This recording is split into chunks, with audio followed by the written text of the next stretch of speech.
Bismillahirrahmanirrahim. Assalamualaikum warahmatullahi wabarakatuh.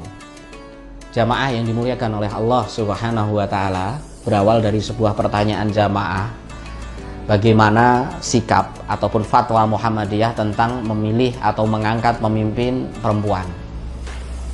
Bagaimana sikap Muhammadiyah? Entah itu kepala daerah, kepala sekolah, atau kepala rumah sakit.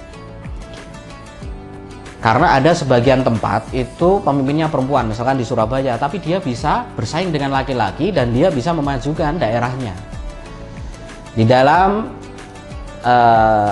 Muktamar Muhammadiyah ke-17 di Garut dan di dalam buku tanya jawab seputar agama jilid 4 dari Majelis Tarjih Pusat, pimpinan pusat, Majelis Tarjih memberikan fatwa bahwa boleh memilih pemimpin perempuan asalkan dia mempunyai kompetensi, mempunyai keahlian, dan dia bisa bersaing dengan laki-laki.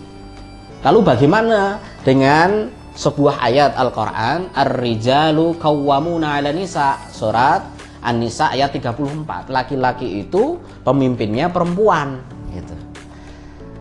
Di sini Muhammadiyah tidak melihat dari zahirnya saja, Muhammadiyah tidak melihat dari harfiahnya saja, tapi Muhammadiyah melihat dari juga asbabul nuzulnya dan tafsirnya dari ayat ini.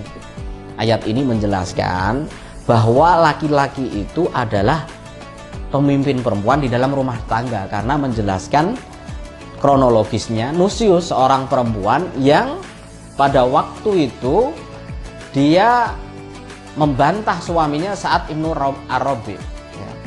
Lalu keluarlah ayat ini. Maka Kementerian Agama menjelaskan ayat ini, memberi judul ayat ini di dalam tafsir Kementerian Agama, beberapa peraturan hidup bersuami dan istri. Karena seorang suami itu menanggung lahir dan batin nafkah untuk istri dan keluarganya. Nah, jadi lingkupnya hanya dalam rumah tangga saja, tidak secara umum dalam kepemimpinannya. Jadi kepala rumah sakit perempuan tidak masalah. Lalu bagaimana hadis Nabi Muhammad SAW yang berbunyi la yufliha qaumun, tidak beruntung ya sebuah kaum walau amrohum imra'atan, yang memilih perempuan sebagai pemimpin. Maka di dalam fatwa Majelis Tarjih Adabul Mar'ah fil Islam dijelaskan bahwa Muhammadiyah tidak melihat dari segi juga zahirnya ini, tapi melihat i'latnya juga. Karena dalam usul fikih ada kaidah al-hukmu yaduru ma'illatihi wajudan wa azaman. Jadi hukum itu dilihat dari ada dan tidak ada i'latnya. Maksudnya ini apa dari hadis ini? Nah, ini menceritakan tentang seorang Sahinsah, raja di Persia. Ketika beliau meninggal, ya, masyarakatnya mengangkat pemimpin. Anaknya yang masih kecil, dia tidak mempunyai kompetensi dalam memimpin, namanya Buran. Nah, kebetulan dia perempuan, gitu. Dia tidak bisa memimpin, tapi diangkat menjadi pemimpin. Maka keluarlah hadis ini, gitu. Ya, tapi kalau dia bisa memimpin, tentunya tidak apa-apa, gitu. Boleh dalam memimpin, gitu. Karena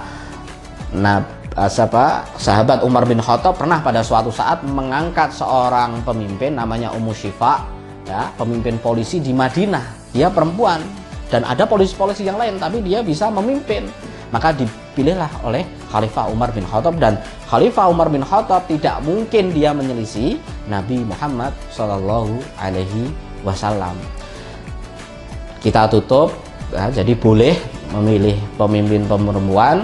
Ada sebuah hadis, sebuah ayat surat Hud ayat 97, man amila salihan, barang siapa yang beramal soleh min dzakarin wa untha, entah itu laki-laki ataupun perempuan, wa huwa mu'minun, laki-laki perempuan asalkan mukmin, falanuhsiyannahu hayatan thayyiban, maka Allah akan membalas kebaikan itu dengan kebaikan yang lebih baik.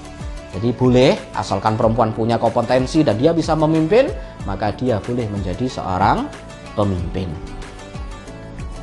Dan semua diniatkan karena Allah Subhanahu wa Ta'ala. Mungkin dari saya cuma sekian, kurang lebihnya mohon maaf.